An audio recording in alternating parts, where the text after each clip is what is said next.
नमस्कार। आज हम इन्वायरमेंटल इम्पैक्ट असेसमेंट की जो प्रोसेस है उसके डिफरेंट स्टेप्स के बारे में डिटेल्स देखेंगे। मैं doctor Prakash Chandra Sharma, department of geology, government college Ajmer. तो EIA प्रोसेस में कई सारी जिन स्टेप्स के बारे में बात करी थी उनमें से सबसे पहली जो स्टेप आती है दैट इज स्क्रीनिंग।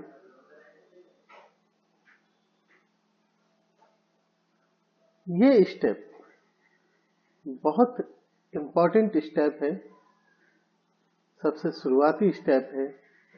इस स्टेप में ये पड़ताल की जाती है, ये जाना जाता है कि किसी प्रोजेक्ट को जिसको हम कंसीडर करना चाह रहे हैं उसके लिए EIA की आवश्यकता है ही या नहीं है। तो अगर प्रोजेक्ट को EIA की आवश्यकता है तो हम आगे बढ़ेंगे, अदरवाइज इसी स्टेप पे ही प्रोजेक्ट को क्लियरेंस दे दिया जाता है और बिना EIA के भी उसे स्टेब्लिश किया जा सकता है। तो निश्चित तौर पर स्क्रीनिंग की प्रोसेस जो है इन्फॉर्म्ड डिसीजन मेकिंग को फैसिलिटेट करती है, साथ ही साथ प्रोजेक्ट सिलेक्शन और पॉलिसी डिजाइन को इन्फ्लुएंस करती है। स्क्रीनिंग में जो महत्वपूर्ण बात है कि स्क्रीनिंग केवल प्रोजेक्ट डिजाइन के लिए नहीं हो रही, ये उस प्रोजेक्ट से होने वाले जो पॉसिबल इम्पैक्ट्स हो सकते हैं, और इस इम्पैक्ट भी केवल तात्कालिक नहीं, फुल लाइफ टाइम के दौरान जो हो सकते हैं, उन सब को कंसीडर करके स्क्रीनिंग की जाती है कि वो प्रोजेक्ट को EIA की आवश्यकता है भी या नहीं। तो दो प्रकार की अप्रोचेस स्क्रीनिंग के लिए काम में ली जाती हैं। वन इज प्रिस्क्रिप्टिव या स्टैंडर्डाइज अप्रोच। इस अप्रोच के अंतर्गत जैसे कि हमने पहले भी बात की थी, पिछले टर्न पे बात की थी कि जो ministry of environment, forestry and climate change है, उसने कुछ टाइप के प्रोजेक्ट के लिए EIA मैंडेटरी कर रखा है। तो ये प्रिस्क्रिप्टिव अप्रोच है कि जो मैंडेटरी कर रखा है उनके लिए आपके पास ये ऑप्शन नहीं है कि स्क्रीनिंग नहीं होनी है, EIA नहीं होना है, आपको वहां EIA करना ही पड़ेगा। तो दिस इज प्रिस्क्रिप्टिव अप्रोच, जहां पर सरकार विभिन्न नियमों के माध्यम से, विभिन्न कानूनों के माध्यम से और विभिन्न संशोधनों के माध्यम से कई सारी एक्टिविटीज को EIA के लिए मैंडेटरी करती हैं। तो कई सारी एक्टिविटीज में EIA मैंडेटरी करती हैं, तो वो प्रिस्क्रिप्टिव अप्रोच है। कस्टमाइज अप्रोच सेकंड टाइप की अप्रोच आती है, जिसके अंदर केस टू केस बेसिस पर ये डिसाइड किया जाता है कि वहां EIA की आवश्यकता है या नहीं। ऐसी स्थिति में यहाँ पर जो इन्वेस्टमेंट की लिमिट है और प्रिस्क्रिप्शन जो प्रिस्क्राइब्ड लिस्ट है उसके बियॉन्ड अगर प्रोजेक्ट है और उसका कुछ लाइकली इम्पैक्ट्स हैं, तो ऐसी स्थिति में EIA के लिए उसे प्रोसेस किया जा सकता है। तो this is called customize approach. तो स्क्रीनिंग जो है सिस्टमेटिकली और कंसिस्टेंटली की जाती है सेट ऑफ क्राइटेरिया के आधार पे। क्राइटेरिया में यहाँ पर कई सारे क्राइटेरिया आते हैं, जैसे कि उसका क्या कोई पॉसिबल इन्वायरमेंटल इम्पैक्ट हो सकता है, क्या उसका कोई बायोलॉजिकल इम्पैक्ट हो सकता है, सोशल इकोनॉमिकल इम्पैक्ट उसका हो सकता है क्या। इसके अलावा उसमें किस तरह की अगर इम्पैक्ट होता है तो क्या वहां पर कंपनसेशन करना होगा या नहीं करना होगा। ये सारी बातें स्क्रीनिंग में एक सरसरी तौर पे देखी जाती हैं। और स्क्रीनिंग सिस्टमेटिक वे में और कंसिस्टेंटली इस प्रकार की जाती है, एक तरह से यहाँ पर बाइकोटोमस आपका रिजल्ट होता है यस और नो में। क्या इसका कोई इन्वायरमेंटल इम्पैक्ट संभव है, यस। क्या यहाँ पर ह्यूमन माइग्रेशन होगा, यस और नो। इस तरीके से आंसर दिया जाता है जनरली तो जो रिजल्ट्स होते हैं वो रिप्रोड्यूसिबल होते हैं, यानी कि अगर कोई दूसरा व्यक्ति भी उसको स्क्रीन करेगा तो ऐसी स्थिति में उसी रिजल्ट तक पहुंचेगा। बहुत कम संभावनाएं होती हैं कि रिजल्ट चेंज आए। सेकंड बहुत इंपॉर्टेंट स्टेप है, that is scoping. Scoping decide करती है कि EIA के अंतर्गत क्या क्या शामिल करना है। तो ये आइडेंटिफाई करती है उन इश्यूज को जिनसे असर पड़ सकता है, जिन्हें EIA प्रोसेस में शामिल किया जाना चाहिए और जो सर्वाधिक महत्वपूर्ण है। ये एक सिस्टमेटिक एक्सरसाइज है, तरीके से की जाने वाली एक्सरसाइज है, जो कि स्टेब्लिश करती है EIA की, यानी कि इन्वायरमेंटल इम्पैक्ट असेसमेंट की जो पूरी प्रक्रिया है उसकी बाउंड्रीज को तय करती है। यहाँ बाउंड्रीज का मतलब केवल प्रोजेक्ट के फिजिकल स्पेस से नहीं है, यानी कि कहाँ वो स्टेब्लिश्ड है उससे नहीं है। यहाँ बाउंड्री का मतलब है कि प्रोजेक्ट किस जगह पे स्थापित है, प्रोजेक्ट कितने समय के लिए स्थापित है, EIA की प्रोसेस कितनी समय के लिए की जानी है, किस तरीके से उसके अंदर डेटा शामिल होगा, कहाँ कहाँ का कैसा डेटा शामिल होगा। तो स्पेस एंड टाइम EIA के लिए। इसके अलावा पब्लिक का किस प्रकार से एंगेजमेंट रहेगा उसमें, बेसलाइन डेटा क्या क्या होंगे, किस तरीके से उनको कलेक्ट किया जाएगा, और उस प्रोजेक्ट से संबंधित कौन से अल्टरनेटिव्स होंगे जिन्हें डील किया जा सकता है या अल्टरनेटिव डिजाइन किए जा सकते हैं। साथ ही साथ जो टर्म ऑफ रेफरेंसेस हैं वो क्या है। तो इन सब के आधार पर तय होता है EIA का स्कोप। इसमें सबसे महत्वपूर्ण आता है कि प्रोजेक्ट की डिजाइन के लिए टर्म ऑफ रेफरेंसेस क्या है, उसके अलावा बाकी ये सारी चीजें इसमें आएंगी। तो स्कोपिंग के अंदर जो कई सारी चीजें इंक्लूड की जाती हैं या प्रोसेस में शामिल होती हैं वो है सबसे पहले तो रिसोर्सेज, जो अवेलेबल रिसोर्सेज हैं और जो संभव इश्यूज हैं उनकी एक सूची तैयार करना।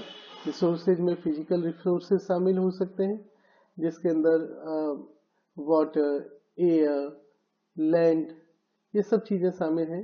Biological resources, social resources, economic resources, यहाँ आपको ह्यूमन जो रिसोर्स है वो भी इसमें शामिल है।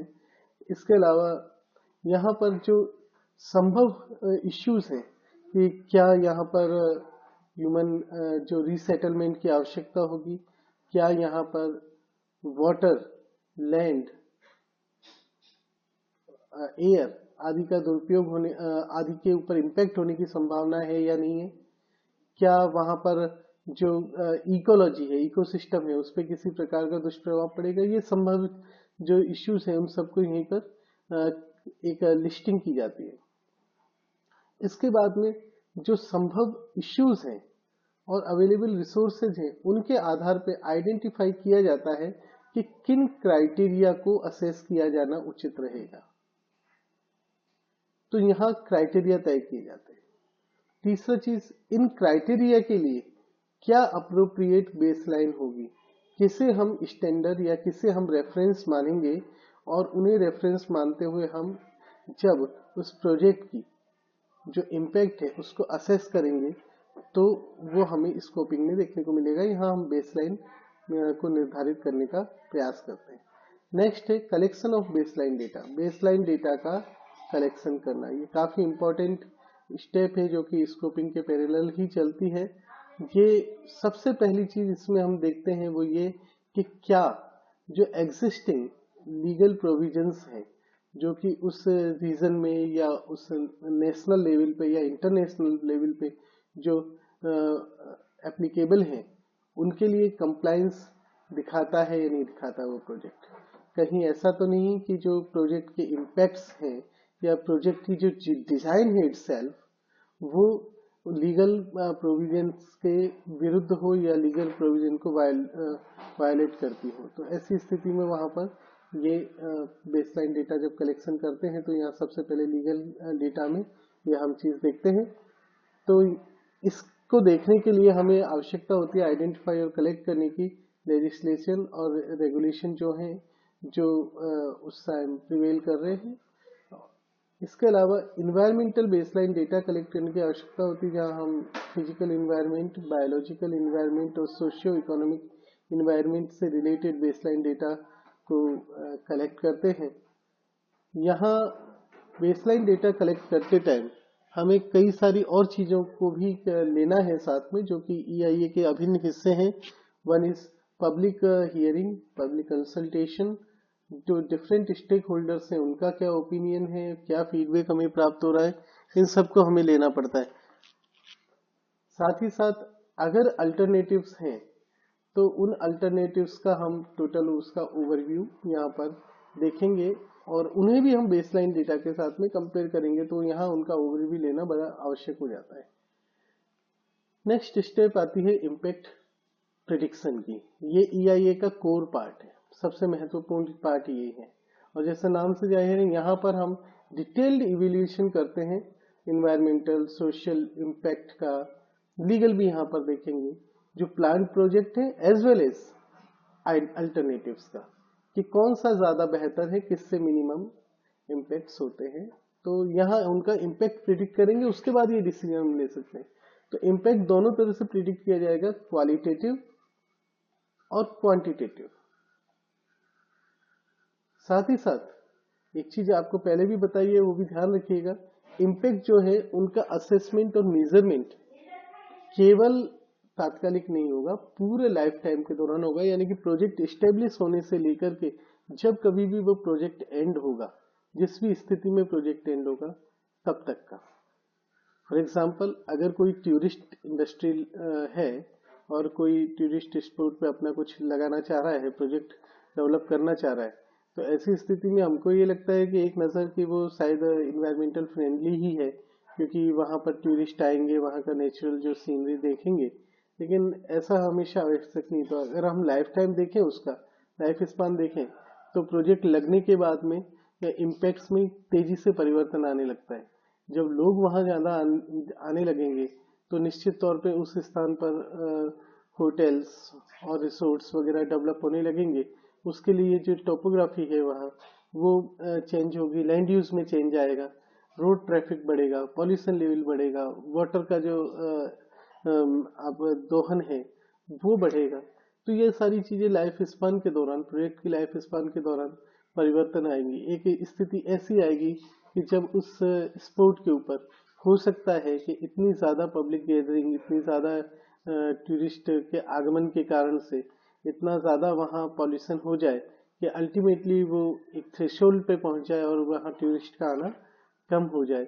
तो इस तरीके से ये परिणाम आ सकते हैं। तो जब हम इम्पैक्ट प्रिडिक्ट करते हैं तो पूरे लाइफ स्पान के दौरान क्या रह सकता है वो सारा प्रिडिक्ट करते हैं। तो प्रिडिक्शन जो है तो जनरली उसमें कुछ चीजें जो इंक्लूड की जाती हैं वो है, एक तो मैग्नीट्यूड, कितना इम्पैक्ट होगा, दूसरा कितनी बार होगा, दैट इज फ्रीक्वेंसी, क्या ड्यूरेशन में वो इम्पैक्ट देखा जा सकता है, उसका क्षेत्रीय विस्तार क्या होगा, रिवर्सिबिलिटी होगी या नहीं होगी उसमें, क्या इन्वायरमेंट उसके प्रति रेजिलियंस शो करेगा, अगर करेगा तो कितना शो करेगा, पॉजिटिव नेगेटिव इम्पैक्ट्स क्या हो सकते हैं। अब सबसे महत्वपूर्ण बात आती है, हमने ये इम्पैक्ट होने की संभावना के बारे में तो बात कर ली, लेकिन कितनी प्रतिशत संभावना है या कितनी उसकी लाइक्लीहुड है कि वो इम्पैक्ट हो ही, ये सबसे इम्पोर्टेंट है। आवश्यक नहीं कि जो हमने प्रिडिक्ट किया है वैसा इम्पैक्ट हमें नजर आए। इसके अलावा और क्या डायरेक्ट और इनडायरेक्ट इफेक्ट्स हो सकते हैं और सभी का एक क्यूमुलेटिव इफेक्ट क्या आएगा, ये सब चीजें हमको इम्पैक्ट प्रिडिक्शन में देखनी है। इसके बाद महत्वपूर्ण आता है मिटिगेशन मीजर्स। ये बहुत महत्वपूर्ण है। मिटिगेशन मीजर्स का मतलब है टू मिनिमाइज और अवॉइड द डिस्क्राइब्ड इम्पैक्ट्स। जो इम्पैक्ट्स होने संभावित हैं, हमने जो अभी तक बात करी है, उनको कैसे कम किया जा सकता है।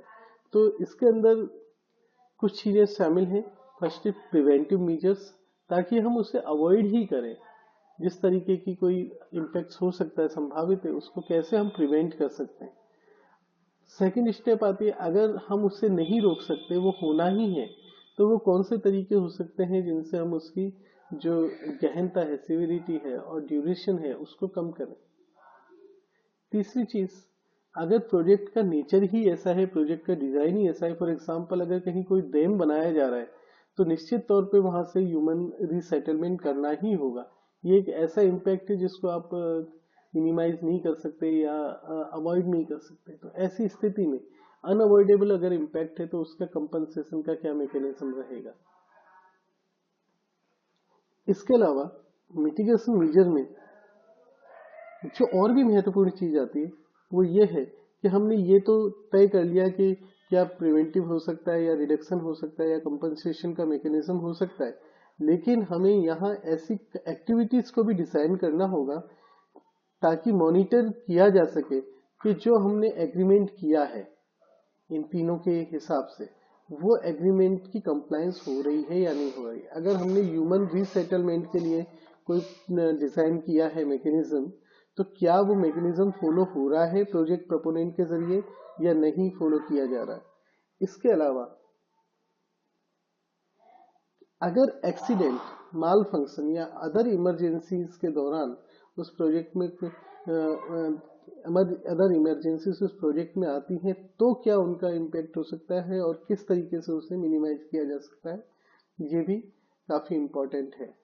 तो यहाँ कोई स्टैंडर्ड आप प्रोटोकॉल प्रिस्क्राइब्ड भी होता है एज वेल एज आपको केस बाय केस भी ये देखना पड़ेगा। फॉर एग्जांपल अगर कहीं कम्युनिटी के पास प्रोजेक्ट है तो हो सकता है आपको कम्युनिटी को कंसीडर करना पड़े, रिसेटलमेंट जैसी चीजों को कंसीडर करना पड़े, लेकिन अगर कोई प्रोजेक्ट कम्युनिटी से काफी दूर है तो वहाँ वो स्टेप, वहाँ वो मेजर जो है वो काम का नहीं है। तो ये केस बाय केस भी हो सकता है। तो हम जो प्रायोरिटाइज करते हैं मिटिगेशन मेजर्स में, वो प्रायोरिटाइज करते हैं, सबसे ज्यादा प्रायोरिटी दी जाती है अवॉइडेंस को कि वो इम्पैक्ट हो ही ना। सेकंड रिडक्शन, थर्ड रिस्टोरेशन, इसमें इन्वायरमेंटल रेजिलियंस का भी हम सहारा लेते हैं, और लास्ट जो हमारे पास इसमें रिसोर्ट है वो है कंपनसेशन। इम्पैक्ट मैनेजमेंट जो नेक्स्ट स्टेप है EIA प्रोसेस में, ये इम्पैक्ट मैनेजमेंट एक्चुअली प्लान्स और प्रोटोकॉल्स की एक सीरीज होती है जो कि मैनेज और मॉनिटर करने के लिए होती है मिटिगेशन, आइडेंटिफाइड मिटिगेशन मेजर्स और इसके लिए। तो ये compulsory as well as context based होती है जैसे मैंने आपको अभी बताया। और इम्पैक्ट मैनेजमेंट एक्चुअली इसके कोर पार्ट में आता है EMP, इन्वायरमेंटल मैनेजमेंट प्लान, जिस प्लान के तहत mitigation measurement, monitoring, capacity development, implementation schedule, cost estimate, ये सब चीजें शामिल हैं। और निश्चित तौर पे जब प्रोजेक्ट को फाइनली डिजाइन किया जाएगा, फाइनली उसका अप्रूवल मिलेगा, तब EMP को उसमें इंटीग्रेट करना अत्यावश्यक होगा। तो EIA की जो ओवरऑल रिपोर्ट है, तो EIA की रिपोर्ट एक कंपाइलेशन है जिसमें different components from screening, scoping, public hearing, stakeholders जो इन्वॉल्वमेंट एंगेजमेंट है उससे लेकर के baseline data collection, impact prediction, ये सब चीजें इसके अंदर शामिल होंगी। ये एक कॉम्प्रिहेंसिव विस्तृत रिपोर्ट होगी, ये ऑब्जेक्टिव रिपोर्ट होगी, फैक्ट पे बेस होगी, फैक्चुअल होगी, वेल स्ट्रक्चर्ड होनी चाहिए, इंटरनली कंसिस्टेंट रिपोर्ट होनी चाहिए जिसमें हम डेटा का analysis as well as synthesis होगा। तो ये काफी इंपॉर्टेंट डॉक्यूमेंट होता है जो डिसीजन मेकिंग में हेल्प करता है। तो EIA रिपोर्ट सेटिस्फैक्टरीली प्रिडिक्ट करती है कि क्या एडवर्स इफेक्ट्स हो सकते हैं या नहीं हो सकते, अगर हैं तो उनका मिटिगेशन और मैनेजमेंट का क्या तरीका होगा, मॉनिटरिंग का क्या प्लान होगा। और हाँ, ये बात ध्यान रखिए कि EIA रिपोर्ट ऑलवेज गाइडेड होती है TOR से, टर्म ऑफ रेफरेंसेस, जो उस प्रोजेक्ट के लिए है। डिसीजन मेकिंग, तो डिसीजन मेकिंग जो आखिरी स्टेप है, इससे पहले एक बार पुनः EIA रिपोर्ट का रिव्यू होता है ताकि फाइनली चेक किया जा सके। रिव्यू में चेक किया जा सकता है कि क्या सभी जो चीजें हैं, सभी बातें हैं, वो प्रॉपरली एड्रेस की गई है या नहीं की गई, इन्वायरमेंटल एंड सोशल इम्पैक्ट को एड्रेस किया गया है प्रॉपरली या नहीं, अदर इसके बारे में प्रॉपरली एड्रेस हुआ है या नहीं हुआ, क्या उसमें पब्लिक जो ओपिनियन है, स्टेक होल्डर कमेंट है, वो चीजें इंक्लूड हुई या नहीं हुई। उसके आधार पे 3 तरह के डिसीजन लिए जा सकते हैं। वन इज एक्सेप्टेबल, कि प्रोजेक्ट को अप्रूवल मिल जाए, लाइसेंस मिल जाता है। पार्शियली जब होता है अप्रूवल, तो ऐसी स्थिति में जो प्रोजेक्ट है वो पुनः भेजा जाता है ताकि उसमें मॉडिफिकेशंस किए जा सके या उसके अंदर कुछ पूरकताएं ऐड की जा सके। और थर्ड ऑप्शन जो है वो है प्रोजेक्ट का कंप्लीट रिजेक्शन, जहाँ पे original project as well as alternative उनमें से कोई भी इस लायक नहीं है कि प्रोजेक्ट को वहाँ पे रन किया जा सके। तो ये हमारा EIE टॉपिक समाप्त होता है। धन्यवाद।